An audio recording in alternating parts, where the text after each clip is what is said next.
Вы смотрите программу «Актуальное интервью» в студии Дарья Короленкова. Здравствуйте. Вся спортивная общественность с гордостью оглядывается на тот легендарный 1976 год, отдавая дань уважения героям Монреальской олимпиады и их гениальному наставнику Дмитрию Коркину.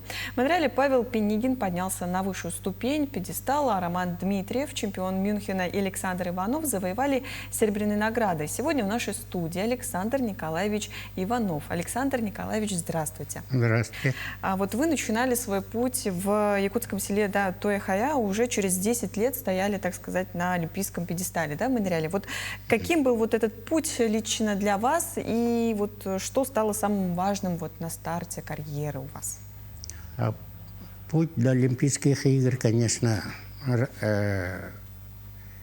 Длинный? как обычно, то поднятое, то понижение, всякое бывает. Без этих преград на высоту олимпийской вершины подняться очень сложно. Эти преграды даже воспитывают тебя, проверяет какой-то характер у тебя, какой настрой, стимул какой у тебя, чтобы добиться успехов на Олимпийских играх. Это проверка жизни. Значит, старт был таким вот с сильным духом, надо было начинать сразу, изначально?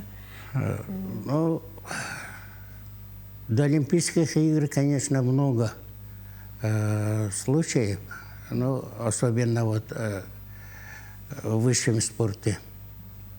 На международной арене подняться сложности есть, но все зависит от характера человека, от человека самого. Там на ковер выходишь ты один, и никакой тренер тебе не поможет. На ковер не выйдет он, один ты выходишь, поэтому очень много зависит от тебя. Ну, конечно, от тренера тоже много зависит. Бывают такие моменты, что многие спортсмены без тренера, оказывается, в том числе и я оказался без тренера. Эта сложность еще прибавляется, проблемы появляются, не прямые проблемы, а боковые, темные проблемы тоже бывают.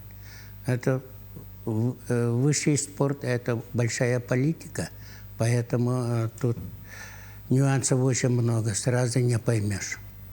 Ну, вы справились, да? Вот, да. Несмотря на то, что... Несправедливости очень много бывает, но бывают и справедливые вещи. Но тут и политика очень много имеет значение.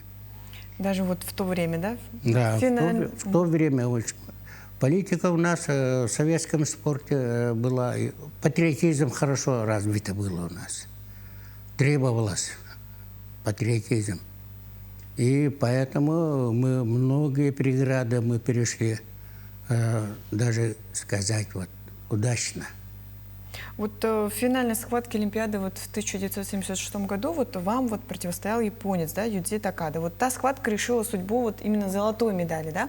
И вот что вот вы чувствовали в те минуты на ковре? И был ли у вас, может быть, план, который, возможно, не сработал, который вы изначально планировали, ну там вышло вот как-то по-другому? Ну да, вот это действительно момент такой, что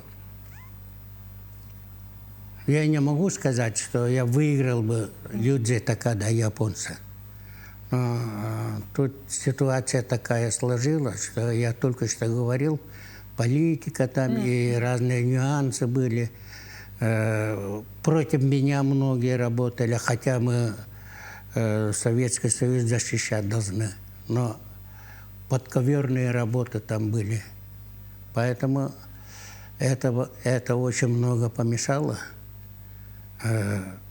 Если вот так взять только вот схватку Юдзи Такада с японцем, оценить, то несправедливость победила.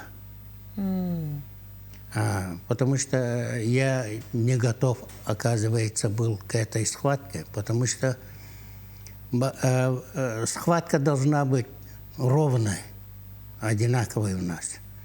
А из-за нечестной работы тренерского состава сборной команды СССР я 2 периода только работал. В то время по правилам 3 периода было. 2 периода нормально работал, а 3-й период меня не было, потому что я уже выдохся.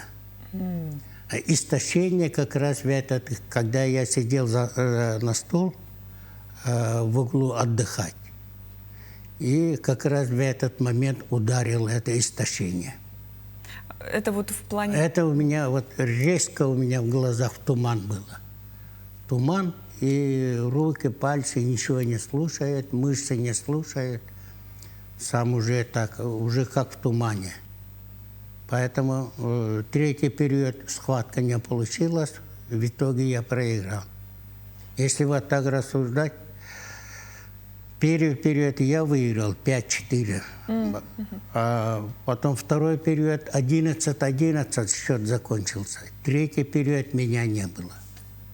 Вот оценивается. Почему вот не я один говорю, а многие говорят, что эта схватка должна быть очень красивой, интересной и даже мировой уровень показал бы. А вы рассчитывали на победу или вы по-другому вот, тактически хотели подойти? Конечно, вот, только на выигрыш. Потому что мои ребята, вот, Роман Михайлович, Дмитриев Павел Павлович, Пенегин, мы, короче, друг друга очень поддерживали. И мне легко было. Если бы не они, я бы эти преграды не прошли бы, да? Вот не так прошел вот бы. Потому что у нас команда сплоченная и хорошая была. И друзья у меня хорошие были. Если вот так взять, Роман Дмитриев у меня почти как тренер, друг, но как тренер был. Потому что он с молодых лет очень грамотный и очень умный, и рассудительный, и анализировал очень хорошо